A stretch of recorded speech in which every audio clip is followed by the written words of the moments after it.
Today's daf in Masechet Chullin is daf Tzadi Dalid 94.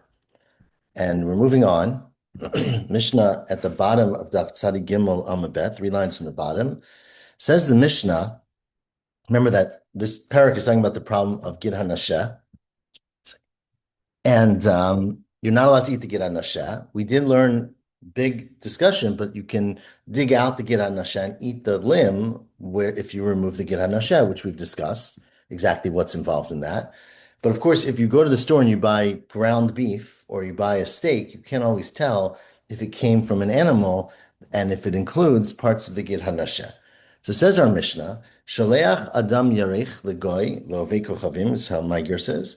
You can send the thigh of an animal that includes a Gid HaNasheh to a non-Jewish butcher, Shegid HaNasheh b'tocho, even though the Gid HaNasheh is inside of it, and aren't we worried now that the non-Jew is going to sell it and not remove the Gid HaNasheh, mipnei shemikomo nikar, because the place is clear. We'll discuss all of this, what this means, but basically you can see that the Gid is there, and of course, what if they cut it up? How can you see? But we'll ask that in the Gemara. So that's the Mishnah. Says the Gemara, what that implies in our Mishnah is that you can send the whole thigh, shleima in. If it's complete, you can send it, but chatucha lo. But if it was cut up into pieces and it had Gid HaNasheh inside of it, so basically it could be sold to a non-Jew, but not to a Jew, you're not allowed to sell that to a non-Jewish storekeeper. Says, well, what's the situation? Is this a city where you're buying meat from non-Jews or not? We're going to see today's daf that there were places where they would announce, they would make announcements and say, there is meat in the market that's not kosher. Meaning we shechted, it was treifa, we sent it to a non-Jew. So they would announce that and you would know, be careful about what meat you buy. There were some places where they didn't announce, meaning you wouldn't know. Good morning, Bubby. You wouldn't know, right? So if you're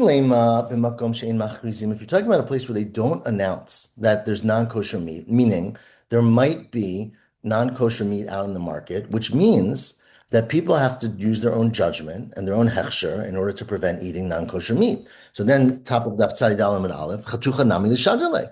So then you could send even cut up meat to a non-Jew, right? Because a Jew is never going to walk into a non-Jewish butcher shop and buy meat because they know that it might be non-kosher meat. They're never going to come buy from that person because they know that it's not, there's no hechsher, right? So you didn't announce when there's meat and non-kosher meat. And so anytime there can be not kosher meat, in which case you can't walk into a Giant or whatever store you go into and buy meat. Ella b'makom, it must be b'makom shemachrizim. It's talking about a place where they would make an announcement when there was non-kosher meat, meaning, right, that usually there was kosher meat. There was basically, you can assume all of the meat is kosher. So it says, well, I don't understand. So then, shleimanami lo lishtarle. So then the problem I have then is that if everyone's going to assume that the meat is kosher, you can't sell a non-Jew a full thigh to because the non-Jew will cut it up, sell it as steaks, right? Everyone's going to assume it's kosher because they didn't make any announcements of non-kosher meat. And what's stopping him from cutting it up? You're not going to be able to see that there's still a Gid HaNasheh inside of it. Says where, well, there's two explanations for our Mishnah. It could be b'makom shemachrizim. It could be a place where they do announce when there's non-kosher meat. It could be a place where they don't announce. How do you explain it? It could be that it's a place where they announce it. And so we asked our question, if they're going to announce it, then that means that a Jew assumes that any meat he buys today in town is kosher. So what's to stop the non-Jew from cutting open this thigh, making it into steaks, and selling it on the assumption that it's kosher when in fact the Gid HaNasheh was not removed? Says where? Well, because clearly the way it's butchered, the way it's cut up in a non-Jewish butchery of a ovei kochavim is different, is noticeable from the kosher butcheries. And Rashi sort of explains, because if you have a kosher place, you have to basically cut the leg sideways in order to take out the gid, the nerve. But if you don't care about the nerve, you just slice it the other way and make it into steaks. And so basically the way it was cut, it would be different whether or not you had made an effort to remove the gid or not. So you would recognize, even though no one made an announcement, you would recognize that this meat was not kosher, right? And Ibaydema, the other explanation is, it's talking about makom she'ein machrizim. It's a place where they don't announce. And remember, if it's a place where you don't announce, it means that you have to assume that if you walked into the gas station, the meat that you buy is non-kosher, in which case no one's going to buy meat from a non-Jew, right? Because they don't announce. So there's no way to know when it's kosher and when it's not kosher. So then what's the problem selling it to a non-Jew? No Jew's going to walk into the store and buy meat from them. Says, well, there is a problem because Zera Shemi Yitznenelo B'fnei Yisrael Acher. We're worried that maybe you'll give it to the guy in front of another Jew. And so basically, the other Jew wouldn't normally buy meat from a non-Jew, but they saw me selling it to him. They're assuming I sold it to him. I sold him kosher meat because that's the only meat I have. And so the other Jew will literally see it. He wouldn't walk into a store and buy meat from a non-Jew, but if he saw the Jew handing it to the non-Jew, he'll then buy it. And therefore, you shouldn't sell it to a non-Jew because another Jew might see it and assume that you're selling him kosher meat and go buy it from the guy. So that is the reason why you shouldn't sell it, even in a town where people generally don't buy meat from goyim because there's no kashrut. They might see you selling it and assume it's kosher. You buy dema, and there's another answer, and we are now, I don't know, some lines and lines. My Gemara is an aleph. I don't know if everyone has that though, around 8 lines from the top. One other explanation is that, in fact, maybe the reason you shouldn't sell meat to a non-Jew, right? In this case, if it's cut up, meaning if it's full, you can, but if it's cut up, you shouldn't, for a whole different reason.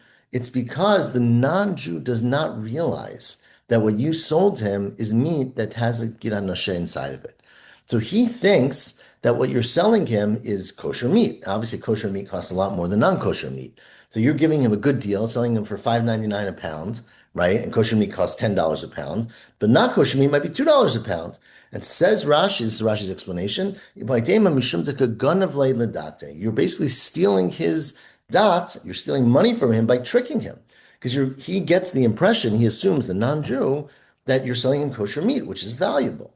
And instead, you're selling him non-kosher meat or non-gid hanasher, removed meat. And therefore, that's considered to be gnevat dat, which again, in Rashi's version, gnevat dat is not misleading him necessarily. It's taking money away from him because by misleading him, right? So you're charging him for kosher meat when you, in fact, or he's assuming he got a deal on kosher meat when in fact it's not. And Damar Shmuel has quoted as saying, and from Shmuel was a very important posek in Bavel, Asur lignov dat habriot. It's prohibited to mislead people, to steal their opinion, meaning to mislead them when you sell something. Afilu dato shalvei kochavim, even if they're not Jewish. It doesn't matter. The fact that he's not Jewish does not matter. You cannot mislead him. And if it's cut up, so again, if it's a whole gid, a whole limb, he knows the gid hanasheh is not removed because no one touched this limb. But if it's cut up, he assumes that the Jew removed it, and by selling it to him, you're misleading him. And says the Gemara, just to point out, although this is an important psak of Shmuel, this statement of Shmuel that you're not allowed to steal the dot, steal the opinion, or mislead people, even a non-Jew, he didn't say that explicitly. It was learned through a principle of what Shmuel's behavior. What was the story? Shmuel was once crossing the river, crossing the ferry. There was a big river, and you had to pay the ferry crosser, the bridge guy, to cross. And Amrle l'shameh, he said to his shamish, his attendant, Paise limabure. I want you to do a favor, do a nice paise, means give a tip to the ferry person. So give him a tip.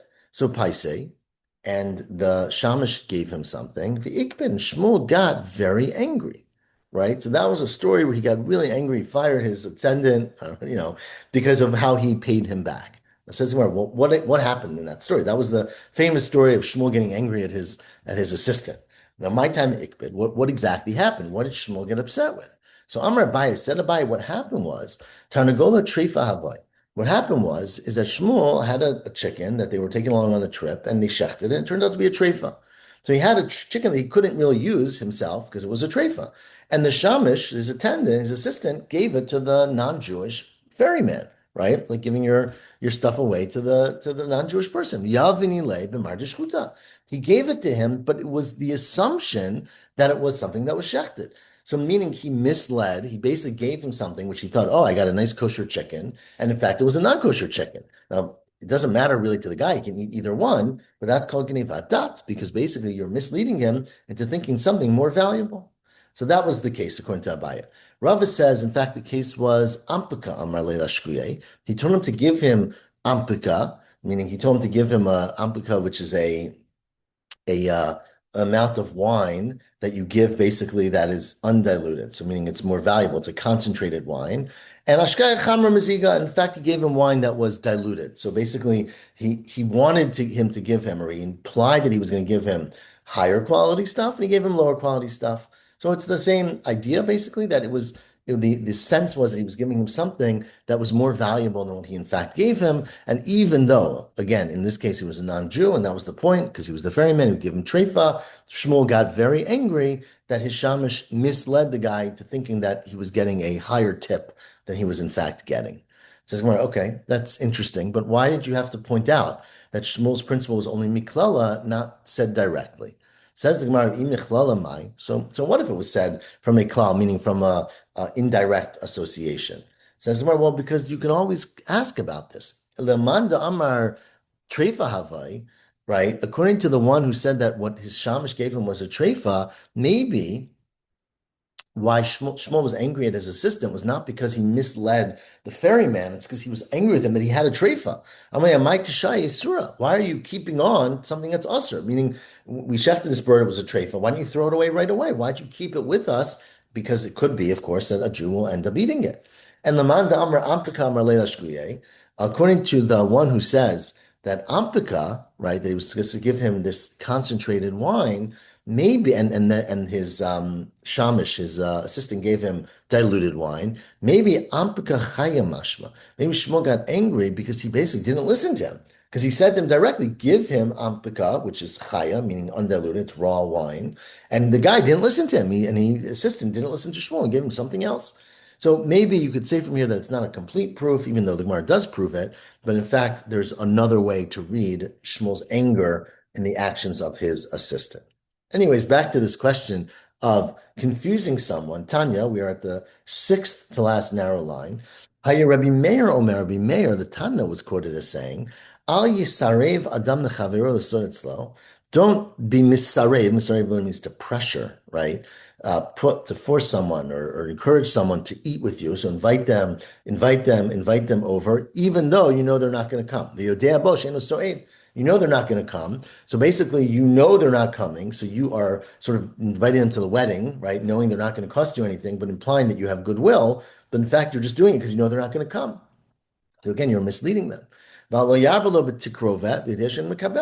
be someone who says, I've got all kinds of gifts to give you when you know they're not going to accept it. Again, all these cases are where you are misleading the person because you already know they're not going to accept it, and you're making it sound like you are being very generous with them.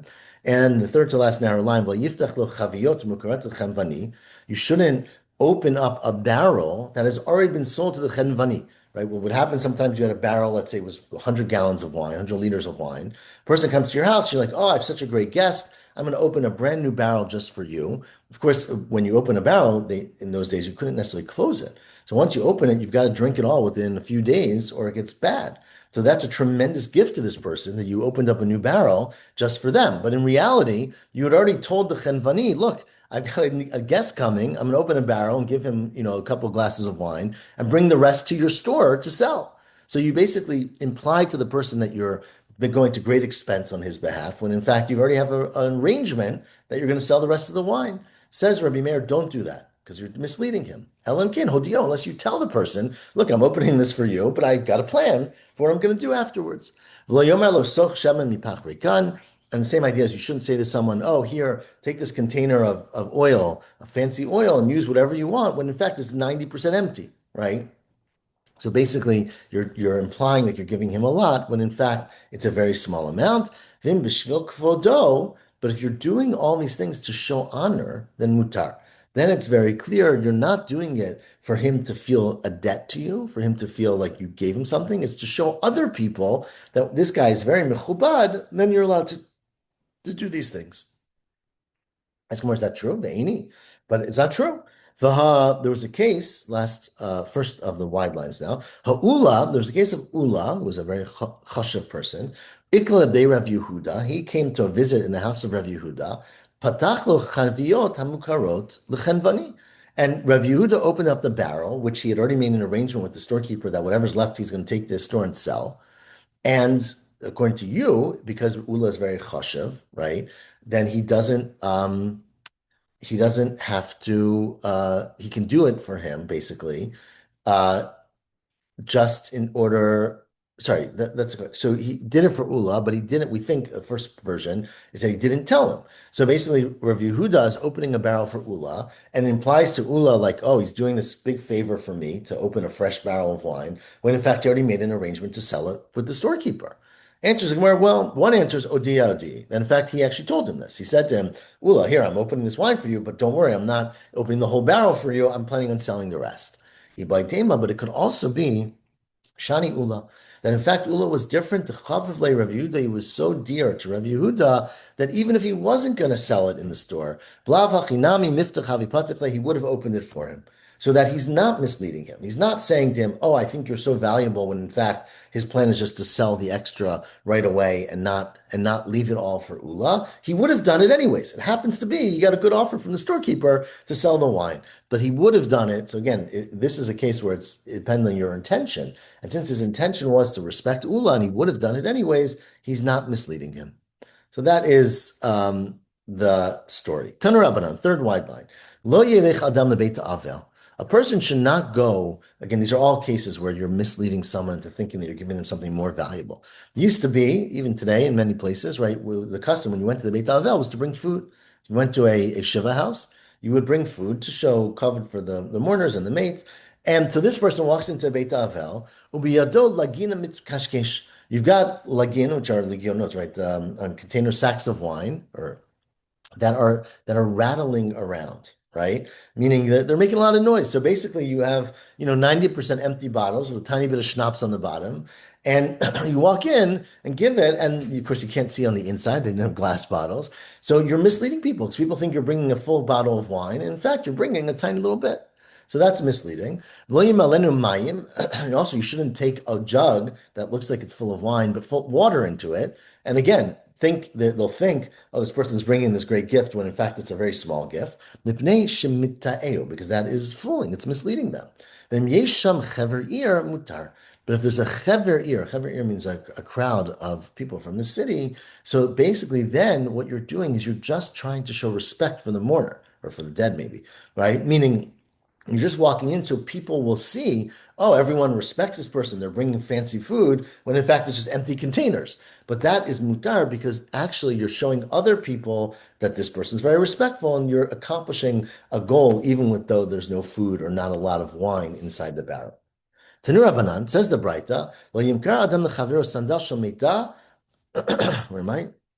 Person should not sell to their friend a sandal. Sandal is a little piece of leather that came from an animal that died, meaning an animal that dropped dead. Michlal shel chaya shchuta, with the idea that this came from an animal that was shechted.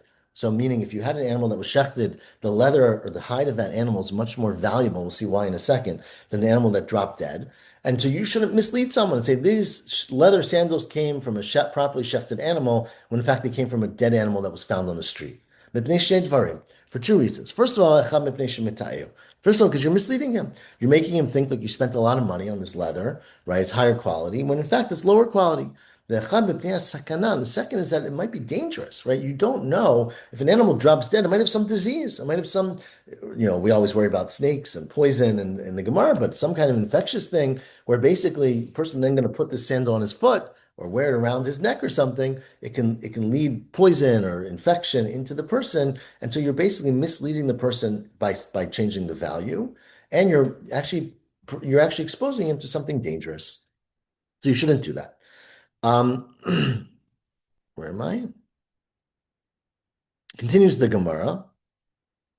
Lo yishager is a dalid. That's a Tosefta, yeah. Lo yishager adam lechavero chavat shel yain. Now, a person should not send to his friend a barrel of wine which has shemen tzaf al piyah. Basically, you send someone a container, and the top layer of the container is oil, right? The next 90% is wine. It turns out that oil was, in those days, probably today too, maybe not today, oil was much more costly and valuable than wine. Wine was very common. It was their common drink. Oil was a very valuable thing. And oil was used, of course, for putting into food and salads and cooking with it. I don't know if they cooked with it, but they put it on other things.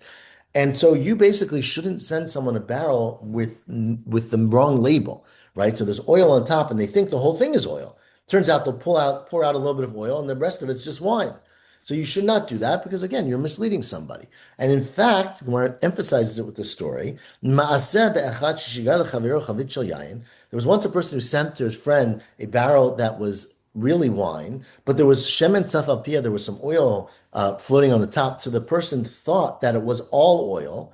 So he was like, "Great, I got 10 liters of oil." Halach v'zimein alav orchim. He invites a whole community to come over for a big meal because he's going to have a lot of oil to fry up things and to put into the food and the salad. V'nichnasu, and all these people came. They sat around the table, and he opens up the barrel, and it's really all wine. Matsushi shel yayin.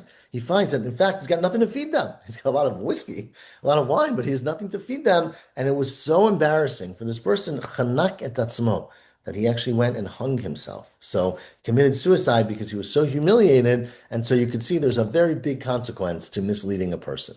Okay, this is quite a extreme example, but the example is don't mislead people. Don't give them the wrong impression. And further, if you're a guest, again, for the same reason, we'll see the case in a second, don't give your food. You walk into someone's house and they give you, an honorary seat and they give you food. Don't give of that food to the children. The children come up and say, "Can we have some?" And you're a nice guest, so you want to give the kids some of your chullin. You shouldn't do that. Ellen Kane, unless you have permission from the balabait. And Maaseh be'echad, there was actually a story of a person, it was a terrible year of famine. People had no food whatsoever. Got us, Nava? People had no food whatsoever. They were starving. This guy came up with a little bit of food and he invited three guests into his house. But all he had to put in front of them, he had three eggs that he had. That was it, that he could put in front of his guests. So he basically invited these people. He put them down at the table. He put a bowl in front of each one with an egg inside of it. And that was it. That's all they had. Now, of course, before this guy goes to the bathroom or something, the balabait, Babanosha balabait, the son of the balabait comes in, and one of the people said, "Oh, I feel bad for this poor kid," and he gave him, or maybe the kid asked, he gave him his egg, and the second one did the same, the third one did the same, and because they all felt bad. Ba'aviv shel tinok, and so the father comes back into the room, and he finds matzu she'ozek echad befiv. He finds that his kid has one egg in his mouth, ishtaim biyado, and one in each hand. And so the father was furious that this kid basically took all the food from the guests. Chavto bekarkav amet. He smacked him into the ground, and the kid died, which sounds pretty extreme, but I don't know. That the kid died, and Kivan Shara Imo, when the mother saw that her poor son had died, she went up to the roof and she killed herself. I'll tell the Gag v'nafla meta. And then the man went up to the roof. Afu ala the Gag v'nafal v'meit. So because of this one story, says Rabbi Elazar ben Yaakov, al davar zen hargu shalosh nefoshot m'Yisrael. Because these people, the guests, were nice and they tried to give their food to the kids, they basically caused three people to die. Says Gemara, the only chiddush on adding Rabbi Elazar ben Yaakov's point was the kula Rabbi Elazar ben Yaakovi, that this is all Rabbi Elazar ben Yaakov speaking, and obviously this is a very extreme and crazy example, but it's not a terrible example of the law of unintended, good intentions can lead to bad things. So there's certainly in this case, the guests thought they were doing a nice thing by giving their food to the kid. But there shouldn't, because it was a very embarrassing thing for the balabait. And this crazy extreme example, it led to multiple people dying. Again, complicated case, but it's just illustrating that you should be much more careful about what you do with your food. It says the Gemara now, 5 lines from the bottom, Tanura Banan. Says the Braita back to the topic of our Mishnah, Hasholeach Yerech L'Chavero. Right? Let's say you're sending to your friend, meaning this is one Jew to another, a thigh of an animal. If it's shlema, if the thing is whole, then you don't have to take out the giran nasha because the person knows that the giran nasha is inside of there because nothing's been cut open. So obviously it's still there. Chatucha, but if it's cut up, then then you have to take out the gid hanasha. Again, this is a little different than our Mishnah, which only talked about selling it to a non-Jew. There you have to take out the get on nasheh because the other Jew is going to assume that if you cut in pieces of a thigh that you remove the get on nasheh because that's what you would have done in your house. Ovei kochavim, but if it's a non-Jew, then you can't do either one. Bein chatucha, I'm sorry, you can do both. Bein chatucha, bein shlema, whether the leg is cut open or it's whole. Ein tzarich litali menu gid hanasheh. You don't have to take out the gid hanasheh. Of course, we're going to ask in a second exactly what this is because this is different than our Mishnah and why you can sell to a non-Jew an animal, a leg that has a gid hanasheh, and why aren't you worried he's going to sell it to a Jew? So we're going to ask all of that in a minute, right? But that's what the Breita says, that if it's a non-Jew, you can sell it without removing the gid hanasheh. Umipnei shnei dvarim, and for two reasons, Amru, they said, Ein mochrim nevelot trifot ovei kochavim. You can't sell non-kosher meat, right? A nevela or a treifa to a non-Jew. Echad, the first reason, as we've discussed so far today, is mipnei shemateo, because you are misleading him. You're implying he thinks he's buying meat from a Jew, that the Jew gave him kosher meat, and the Jew's selling him non-kosher meat. So again, he might pay more money or think he's gotten a favor from you, when in fact he didn't. And the second reason is we're worried that if you sell meat to a non-Jew and you know it's okay to sell it to him, he doesn't keep kosher, but he might sell it to someone who does, and therefore you shouldn't sell meat to a non-Jew. And furthermore, last line of Daf Tzadi Dalet Aleph, the person should not say to a non-Jew, Kach li b'dinar zeh basar. Go and buy for me with this dinar meat. Meaning, go to a Jewish store. Here's a dinar. Here's $10.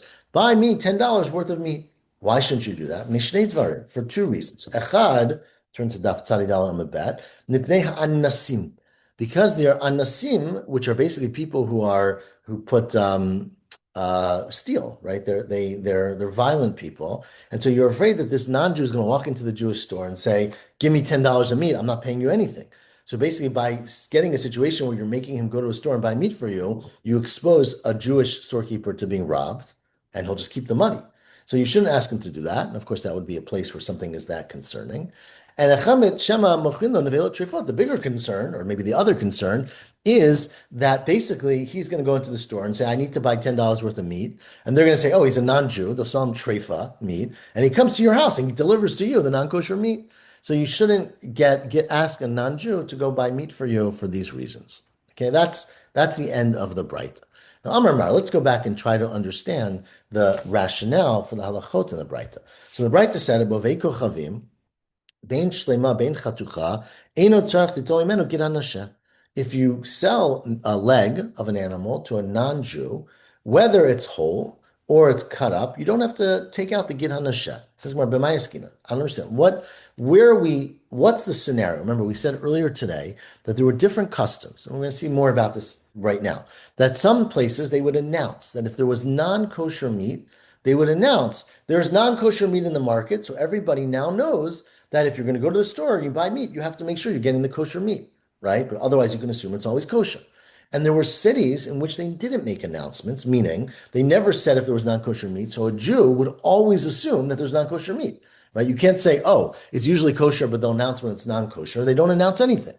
So now what's the case in this place where we said you're allowed to sell a leg of an animal to a non-Jew, whether it's cut up or not cut up, without removing the gid hanasheh? So if you're talking about a place where you announce when there's non-kosher meat out in the market, so I don't get it. When you sell a chatucha, right, a cut up meat, why don't you have to remove the gid hanasheh? If it's a city where they announce, which means that when they don't announce, everyone assumes all the meat out there is kosher. If I cut up, remember we said earlier that if you sell a full thigh, that's not a problem because the way the non-Jew will cut it up is different than the way the Jew will cut it up. But if you are selling in a place where they do announce, meaning you assume that all the meat is kosher unless said otherwise, how could you sell a cut up leg? The non-Jew is going to just sell it without removing the gid hanasheh, and people are going to assume it's kosher. Ela pshita must be makom she'in machrisin, right? It must be talking about a place where they don't announce non-kosher meat, and so every Jew assumes if I walk into a non-kosher butcher shop, it's going to be treif meat, so I won't buy anything from a non-Jew. In which case, who cares? You didn't remove the gid hanasheh. It's not going to be sold to a Jew. But fine, that makes sense in this case. But ema mitziata, look at the next case in the Braita, the next clause in the Braita, which it says, Nivnei shnei dvarim. For two reasons, Amru ein mochin nevela trifot lovei kochavim. There's two reasons why you can't sell a nevela, a non-kosher animal, to a non-Jew. First, because you're misleading him to thinking it's worth more valuable because it's kosher. The worry is that he'll resell it to a Jew. But if you're talking about a town where Jews don't buy from non-Jews, even makom she'en machrizim, if you're talking about a place where they don't announce non-kosher meat, meaning a Jew assumes that every non-Jew is selling non-kosher meat, you're not going to go and buy from a non-Jew. So why can't I sell a non-Jew in nevela? Right. The second reason was because he's going to resell it to a Jew. He won't resell it to a Jew. No Jew's going to buy from him. Ela pshita must be makom shemachrizim. We are talking about a place where you actually announce that when there's non-kosher meat, meaning all meat is otherwise kosher, and that's why you would have bought from a non-Jew.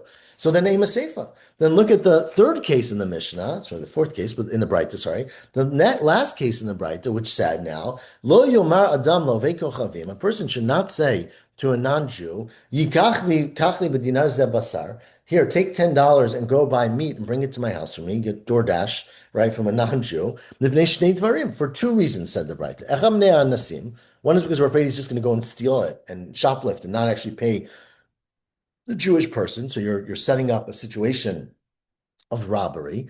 But the second is, maybe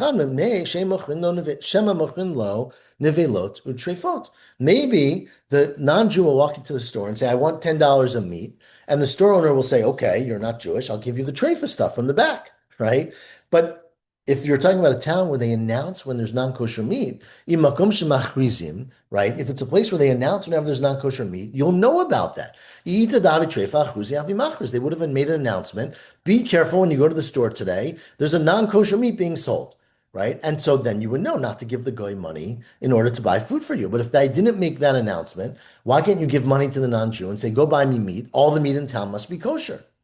Ela pshita must be from the last case in the Mishnah. It's referring to a makom she'ein machrizim, a place where you didn't announce, and therefore meat is assumed to be treifa or nevela if it was bought from a non-Jew. And so now we've set up a braita in a crazy scenario where reisha, the first case, is where they don't announce it, and so therefore you have to assume that no one's going to buy meat from a non-Jew because they're afraid it's treifa, and that's why we said in the reisha you can sell the git nasheh.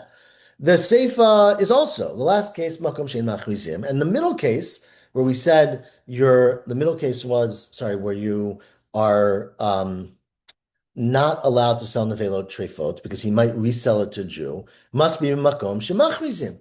So basically, you set up a Braita which is talking about three rules, and each one is in a different scenario, which is true, but the Braita didn't say any of that. So that's a very unusual Braita. Rabbi says, it's true. It's an unusual Braita, but we expect that you can figure out what we just figured out. In fact, that's how you would understand the Braita. Reisha v'seifa b'makom she'in machrizim. The first case, it's not really the first case, but the first case and the third case are in the last case are where you don't announce. And again, if you don't announce, it means that there's no notification that there's treif of food. In which case, every Jew who walks into the store assumes that this food might be treif. In which case, he won't buy from a non-Jew, and you can then sell your meat to a non-Jew because no Jew is going to buy from him. But mitziata b'makom shemachrizim, the middle case where we said don't sell nevelot to treifot to a non-Jew, is where they do announce, and therefore they announce when there's a treifa. And since you didn't announce about this, people are going to go and just buy from a non-Jew. Rava says, no, I think Abaya, that is really not a way I would read the Braita. In fact, the whole Braita, kula b'makom shemachrizim. The whole Braita is where they make announcements. They announce when there's non-kosher food in the marketplace.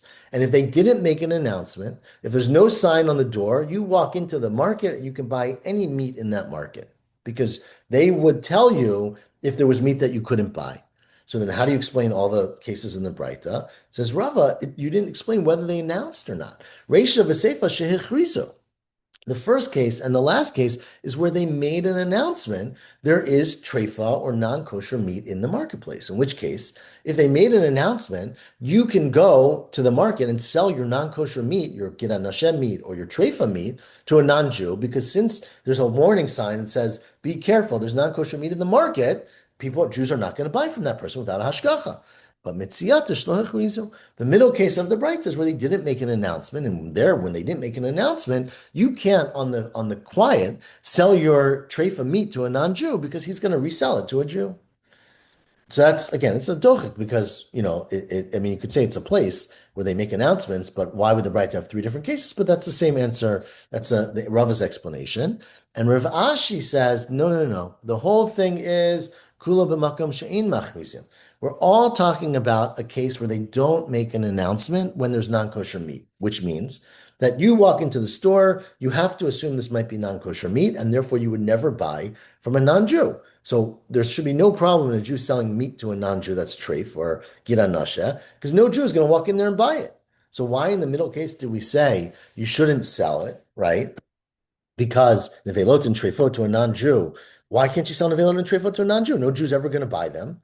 Says the Gemara, the problem is mitziyata, we worry about that because zera shema yimkrenu b'fnei Yisrael. We're worried you're going to sell it in front of another Jew.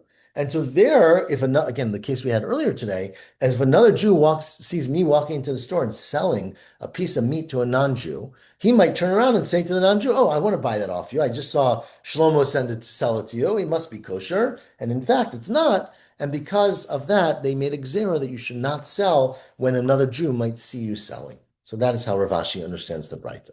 Now, ask the Gemara around, we're a little more than halfway down, right? Heichi machrazina.